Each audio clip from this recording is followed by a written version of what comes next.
Assalamualaikum warahmatullahi wabarakatuh. Hai, selamat pagi. Jumpa lagi dengan saya yang akan menemani kalian belajar IPA.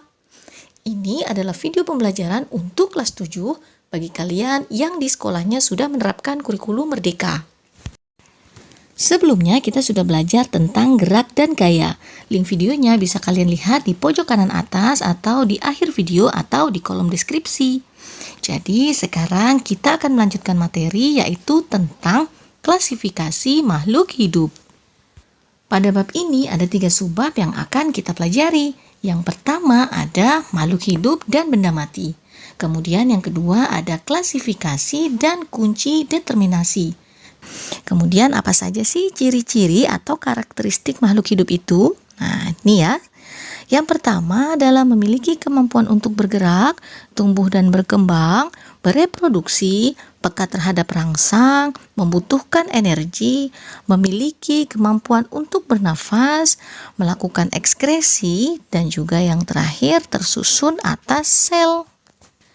Yang pertama adalah bergerak. Gerakan makhluk hidup yang mudah kita amati itu adalah gerakan pada manusia dan gerakan pada sebagian besar hewan.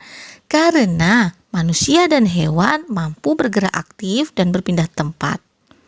Alat gerak pada manusia itu berupa tangan dan kaki, sedangkan alat gerak pada hewan itu bisa berupa kaki atau tungkai, sayap, dan sirip. Berbeda dengan manusia dan hewan, gerakan tumbuhan sangat lambat, sehingga gerakannya sulit untuk diamati oleh mata kita. Gerak tumbuhan bersifat pasif. Tumbuhan melakukan gerakan tersebut tanpa berpindah tempat. Gerak tumbuhan dipengaruhi oleh rangsang.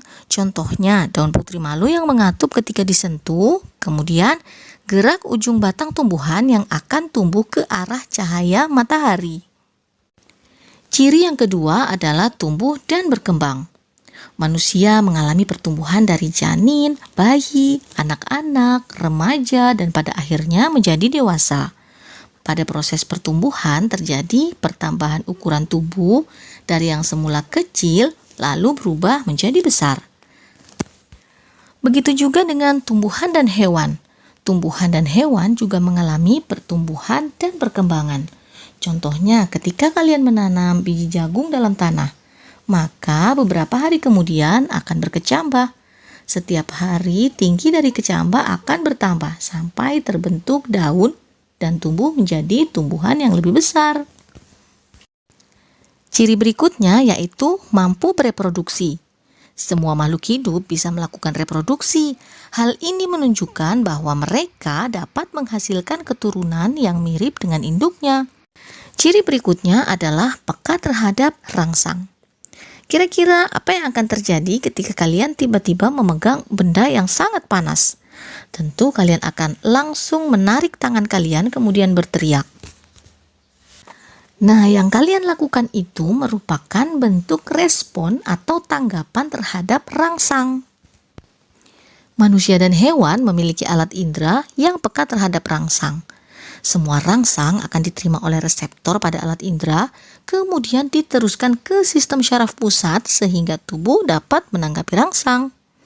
Sedangkan tumbuhan tidak memiliki alat indera dan sistem syaraf.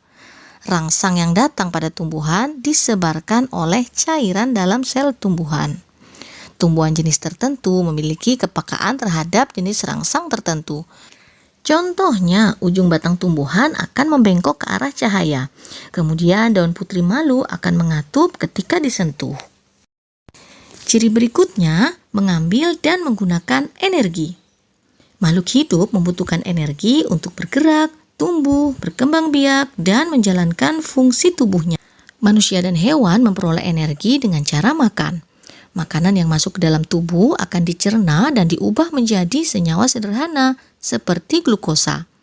Senyawa glukosa ini kemudian akan diubah menjadi energi. Sedangkan tumbuhan membutuhkan energi matahari untuk menjalankan proses fotosintesis. Ciri berikutnya adalah bernafas. Manusia dan hewan memerlukan oksigen untuk bernafas. Oksigen yang dihirup akan digunakan untuk mengoksidasi atau membakar zat makanan di dalam sel sehingga menghasilkan energi. Begitu juga dengan tumbuhan yang memerlukan oksigen untuk proses oksidasi. Selain itu, tumbuhan juga mengikat karbon dioksida yang akan digunakan untuk proses fotosintesis. Ciri berikutnya adalah mengeluarkan zat sisa atau berekskresi. Zat sisa pada makhluk hidup merupakan sisa metabolisme tubuh yang tidak diperlukan lagi oleh tubuh, bahkan bisa mengganggu kesehatan tubuh jika tidak dikeluarkan. Manusia mengeluarkan zat sisa berupa urin, keringat, uap air, dan karbon dioksida. Sedangkan tumbuhan mengeluarkan zat sisa berupa karbon dioksida yang merupakan zat sisa hasil respirasi sel. Ciri yang terakhir yaitu makhluk hidup tersusun dari sel. Ada makhluk hidup yang tersusun dari satu sel atau uniseluler, contohnya seperti amuba, paramecium, dan euglena. Kemudian ada juga makhluk hidup yang tersusun dari banyak sel atau multiseluler, contohnya manusia, hewan, dan juga jamur. Kemudian sekarang pertanyaannya, apakah virus itu termasuk makhluk hidup? Virus tidak termasuk makhluk hidup. Karena apa? Karena virus tidak tersusun dari sel. Tubuh virus itu hanya tersusun dari protein yang di dalamnya terdapat materi genetik berupa DNA atau RNA saja. Bagaimana? Mudah dipahami bukan?